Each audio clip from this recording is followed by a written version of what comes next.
There's a version of hiding that doesn't look anything like hiding. It looks like preparation, like diligence. It looks like caring enough to get it right before you put something out into the world. And from every single angle, it actually looks like the most responsible choice. And it works. Not at protecting the quality of the work, but at protecting you from the risk of being seen doing something that might not go perfectly. Here's what it sounds like on the inside, that voice in our head. I'm not hiding, I'm preparing. I'm not afraid, I'm just being thoughtful. I'm not stalling, I'm just making sure it's perfect. Every one of those sentences is technically true. And every one of them is also covering for the very same thing, the fear of what imperfect action might cost you. Not the imperfect action itself, but what it might cost you. The judgment, the embarrassment, the possibility of being seen, wanting something and not quite sticking the landing. The voice that asks, who does she think she is? That's what this episode is actually about.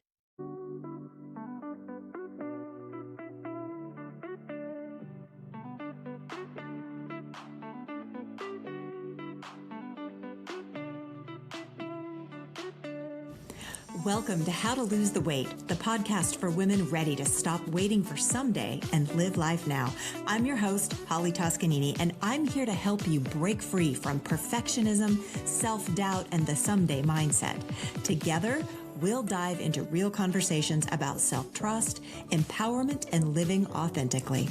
If you're ready to reconnect with your intuition and step into your power, you're in the right place. Let's lose the weight and start living fully right now.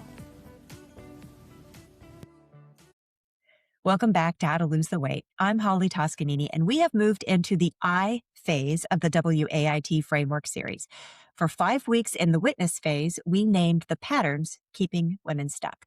And then for 2 weeks, we were in the attune phase where we learned to hear ourselves again, to tell the difference from a signal and a spiral, and to trust our intuition, and to question the belief that worth has to be earned through output or doing. Now we move. The first thing that shows up the moment any woman decides to move is this: perfectionism. Not because she has high standards, though she probably does, but because perfectionism is one of the most effective waiting strategies available. It lets you stay in motion without ever being visible or being seen. It lets you prepare without ever beginning. And it gives you socially acceptable reasons to postpone being seen indefinitely. So today we're going to name what perfectionism is actually protecting, connect it precisely to the weight pattern, and use tools you already have to make one honest step possible before you feel ready. The practice for this episode is the 80% start. And by the end, you'll understand why 80% isn't settling. It's how you begin building the evidence that you can trust yourself enough to move. Now, you might be asking yourself, what is perfectionism actually protecting me from? Well, let me start by separating two things that often get conflated: high standards and perfectionism, because they're not the same thing. And treating them as interchangeable is one of the ways that pattern kind of stays hidden. See, high standards are about the quality of the work. They drive you to the best possible version of whatever it is that you're trying to accomplish. They have a relationship with the actual output because they make it better. And crucially, they allow for a version of done, right? At some point, high standards say, this is good enough to send out into the world. Perfectionism is a little different.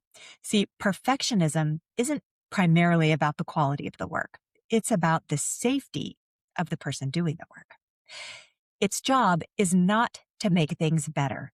Its job is to make sure you're protected from the cost of being seen doing anything imperfectly. The cost we are most afraid of is not at its core producing bad work. It's this: being judged, being misunderstood, maybe looking foolish, being seen wanting something and not quite succeeding at it.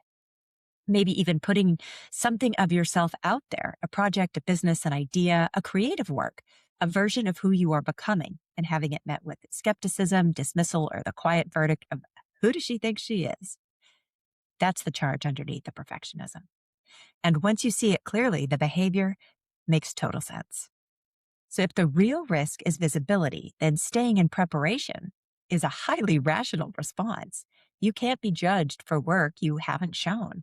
You can't be dismissed for an idea you haven't fully articulated. And you can't fail at something you haven't officially started. Perfectionism keeps you just close enough to the thing that you don't have to grieve it, but just far enough away that you haven't had to risk it. And here's what makes this particularly hard to catch. It is socially rewarded. We live in a culture that praises thoroughness and caution and high standards. I just want to make sure it's right, receive nods of approval. I want to be ready before I put it out there. Sounds mature and professional. Nobody pulls you aside and says, hey, I think you're using preparation as a protection mechanism. So that loop just continues. The project stays in the draft folder. The business stays in the planning mode. The idea stays on the napkin. The creative work stays private. And that version of yourself you're growing into stays theoretical. Not because you're not capable, but because the inner counsel, those voices we talked about back in episode 111, the counsel's weighed in. And the verdict is that being seen imperfectly is just too dangerous to risk. So how does perfectionism become a weight pattern? Well, here's where I want to connect this precisely to the work we've been doing in this 12-week series. Perfectionism, when it's running as a visibility protection strategy, always produces a version of conditional living. It places a condition on action, and that condition is certainty. Specifically, the certainty that when you're seen, you will be seen well. And it sounds like this. I'll put my idea out there when it's perfect. I'll launch when I feel confident. I'll start when I've had more time to prepare it exactly the way I want it. I'll speak up when I know what everybody wants to hear. Every one of those sentences is the same sentence in a different, just said differently. I'll take the risk of being seen when I can guarantee the outcome, when I have control. But here's what needs to be said directly. That guarantee never arrives because the whole premise is flawed. You cannot control how you'll be received. You cannot prepare your way to certainty about somebody else's response. You cannot make yourself immune to judgment by polishing the work long enough. The only thing perpetual preparation guarantees is that nothing gets out. And underneath all of it, the weight pattern is doing what it always does, generating a condition that can never be fully met, so the waiting can continue indefinitely while still feeling justified. Now, there's also a particular self-trust erosion that happens in this particular place that I think we should name. Every time you override the impulse to begin, every time you have something ready and choose to refine it more than just put it out there, you teach yourself a quiet lesson that your judgment about when something is ready can't be trusted. That you need more time, more certainty, more approval before your own assessment of done is reliable. And then you wonder why self-trust feels so hard to build. You're not building it. You're systematically undermining it every time you defer to the inner counsel's verdict that the work is not ready. Every time you let that imagined judgment override your own inner knowing, you widen the gap between yourself and your ability to trust yourself. And that's why we keep returning to the same idea in this series. Self-trust is not a feeling that arrives before you act. It's a track record you build by acting, by making a judgment, testing it against reality, and finding out that your assessment was close enough, that you survived the imperfection, that the thing you were afraid of was survivable. Evidence over emotion. You cannot build that evidence from inside a space of perpetual preparation. You can only build it by getting started. So here's the practice for this episode, and I call it the 80% start, and I want to explain why 80% is the specific number because it matters. 100% is the perfectionist standard. 100% means everything is right. Everything is ready. Every question is answered. Every risk has been mitigated. Every imperfection has been addressed. 100% is the condition. And as we've just established, it's a condition that can never actually be met because the goalposts are constantly moving, because readiness is a feeling rather than a state, and the inner counsel has a very sophisticated way of finding one more thing that needs to be better. 80% is different. 80% means, hey, this is honest. This is real. This reflects where I actually am. And it's not everything I hope this will eventually be, but it is true to what I know and what I have right now.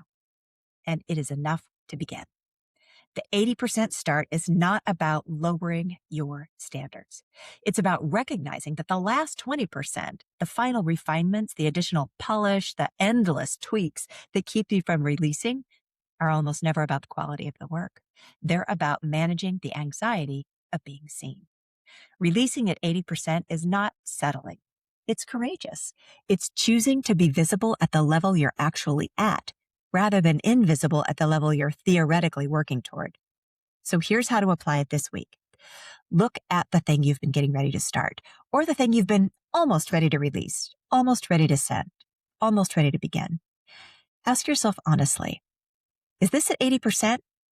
Not perfect, not everything you hope it will eventually be, but honest, real, and a true representation of where you are right now.